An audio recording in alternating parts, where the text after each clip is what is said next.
Podcast número 349.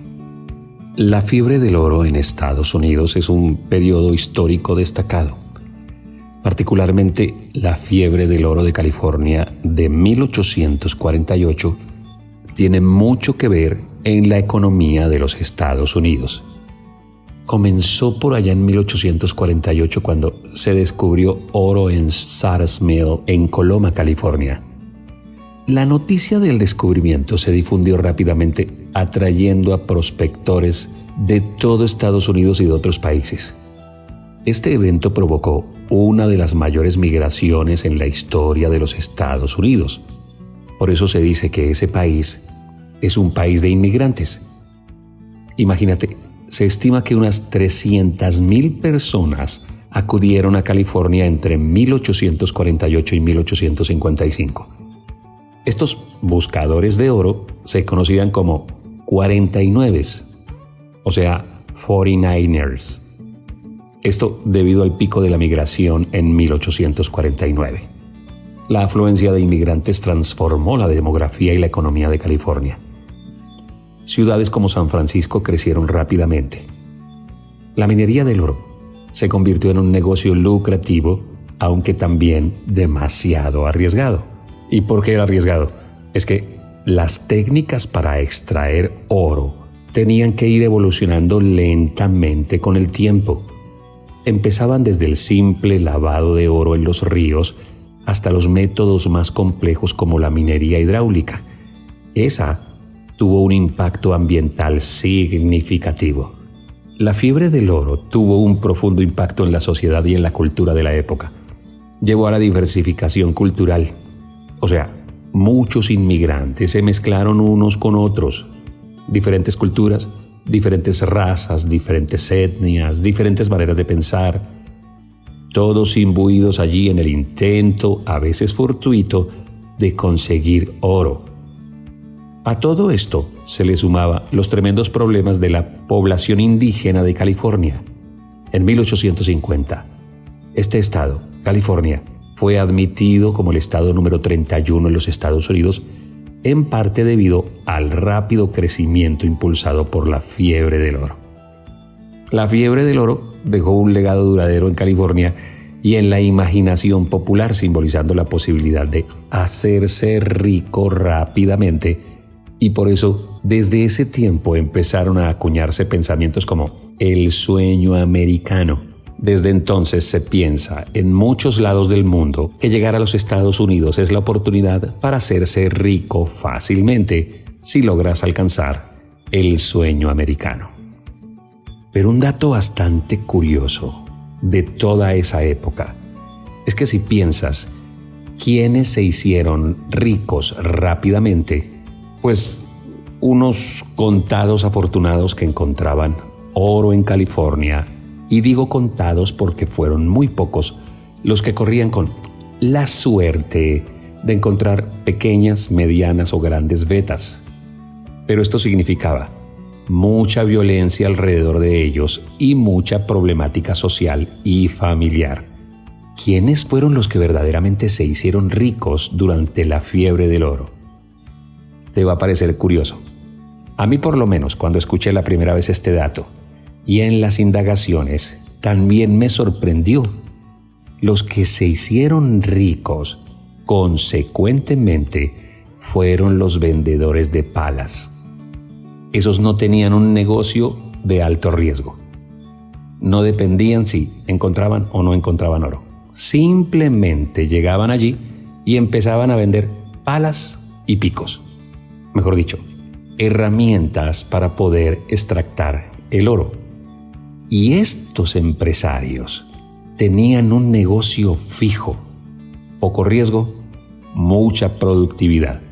Entonces, cuando te hablen de la fiebre del oro, no solamente pienses que se hicieron ricos aquellos afortunados que encontraron las vetas, sino que se hicieron ricos aquellos que fueron más sabios y vendieron las herramientas en un sistema que era cómodo y seguro, con cero riesgo. Bueno, ¿será que esto es un podcast que tiene que ver con reflexiones cristianas? o con historia de los Estados Unidos. No, he decidido traer esta temática aquí porque en la vida moderna este sigue siendo un negocio muy lucrativo. Aquellas personas que venden cursos, porque los cursos son las herramientas modernas que se utilizan para educar, promover un conocimiento que va mucho más allá de las aulas de la universidad, de los claustros educativos modernos. Y aunque el conocimiento también incluye ir a una universidad, prepararse, tomar un posgrado o una carrera técnica, el mundo moderno te ofrece tutoriales, cursos pagos, lo que se conoce en inglés como membership site. De hecho, nosotros también tenemos en la comunidad un membership site y también estamos preparando un curso acerca de qué saber hacer cuando se ha sido víctima de una infidelidad, cómo salir de ella, cómo ser sana, a través de la experiencia vivida con Jasmine, lo que ella estudió en una universidad, lo que yo he aprendido en la universidad de la vida y además extractado de nuestra experiencia. Pero cuando vas a la palabra de Dios, encuentras que un curso más otro curso, más otro curso, más un curso más, en realidad para poco aprovecha. Eclesiastés capítulo número 1, versículo número 18 dice: porque con mucha sabiduría viene mucho sufrimiento. Cuanto más se sabe, más se sufre. ¿Quién lo está diciendo? El sabio de sabios. Alguien que tenía demasiado conocimiento y sabiduría de parte de Dios, que escribió muchos libros, que le dio mucho conocimiento a su cabeza, que tenía una sabiduría desbordada. Imagínate, después del Señor Jesús, fue la persona más sabia que ha pisado este planeta. Pero ¿por qué Salomón, en este y en otros pasajes, dice que saber mucho es vanidad de vanidades, que trae mucho sufrimiento, que no puede ser el fin de todo, que el conocimiento humano cada vez más puede llegar a ser una pertenencia que tenga poco valor? Porque, y yo me he dado cuenta en estos años como pastor, hay personas que dedican su vida al saber, al conocimiento, a los cursos, a los talleres, y que esta también en el fondo a veces suele ser una manera de esconderse del verdadero emprendimiento. Hay gente que le tiene miedo a emprender y entonces, como son demasiado timoratos para emprender una empresa, un proyecto, invertir, poner en práctica su conocimiento, terminan un curso y luego empiezan otro. Y se la pasan la vida de curso en curso, de especialización en especialización, porque es la manera como han encontrado para no empezar a ejercer. Esposos que saben mucho, se la pasan estudiando, poco trabajan, poco se arriesgan, poco responden por sus obligaciones. A veces dicen, es que estoy ocupado haciendo un magíster, es que estoy ocupado haciendo un nuevo curso. Salomón dice que un gran conocimiento puede llevar a una mayor conciencia de las tristezas, de las complejidades del mundo, que esto a su vez puede generar sufrimiento. O sea, el contexto de Eclesiastés 1:18 puede tener una interpretación y una advertencia sobre el peligro de centrarse únicamente en la acumulación de conocimiento sin prestar atención al desarrollo espiritual, emocional y relacional. Hay gente que poco se relaciona familiar y socialmente porque siempre están leyendo libros y estudiando. La sabiduría bíblica valora un enfoque equilibrado de la vida.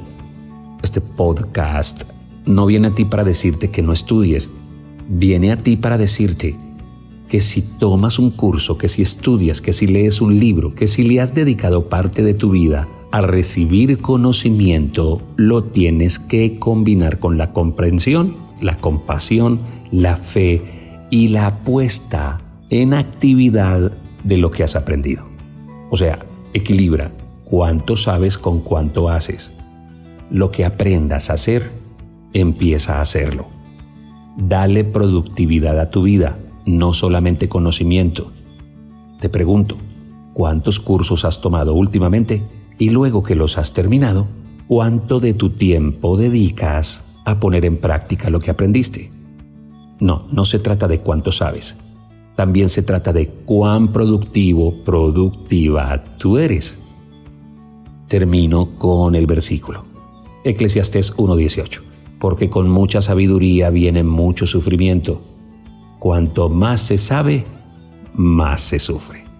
Es el podcast número 349. Hay 348 más esperando allí en joseordóñezcristiano.com para ser oídos, ser aprendidos y ser puestos en práctica.